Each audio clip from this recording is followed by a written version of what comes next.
Il conduit dans une ZFE, son amende est si salée qu'il doit vendre sa maison. Ouf, tant que ça. Donc c'est à Bristol, alors pas aux États-Unis, au Royaume-Uni du coup. Il se retrouve dans une situation bien embarrassante, alors qu'il pensait que sa voiture respectait les règles établies par la ville en matière d'émissions de gaz à effet de serre. Il s'est finalement rendu compte que c'était pas le cas. Pour se rendre au travail, il devait passer par une clean air zone. Il l'a traversée 30 fois, alors même que son véhicule n'était pas correctement homologué. Les autorités de Bristol ont fini par la rattraper. Alors qu'il pensait être de bonne foi, qu'il respectait les règles de la ville, il se retrouve avec une amende colossale à payer. Il craint même de perdre son emploi et de devoir vendre sa maison pour pouvoir s'acquitter de la dette. Alors, ok. Henry Franklin donc a fait part de sa colère. Je me suis senti en colère, frustré et fatigué lorsque j'ai réalisé que j'allais devoir payer une amende.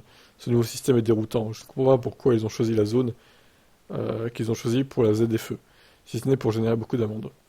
Pour lui, la situation est d'autant plus difficile à avaler que le système mis en place pour la ville de Bristol relève d'une usine à gaz. D'après lui, il avait spécifiquement acheté une nouvelle voiture pour se rendre à son travail, tout en pensant respecter les limites de gaz à effet de serre imposées par la ville. Désormais, il emprunte un nouvel itinéraire pour contourner la zone en question et éviter de se prendre une nouvelle amende.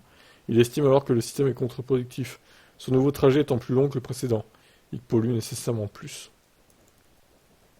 Je vis d'une paye à l'autre. Si toutes les amendes sont maintenues, je devrais payer environ 4 500 euros.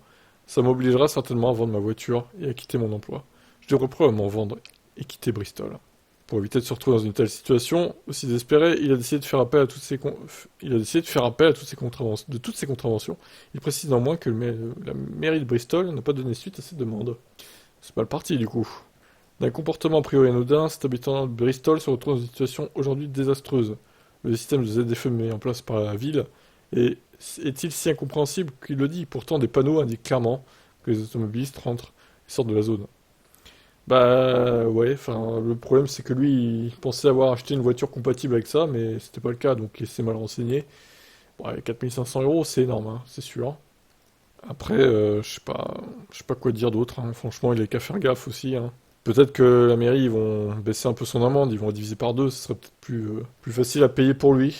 Bon, qu'est-ce que vous en pensez, vous? Ciao.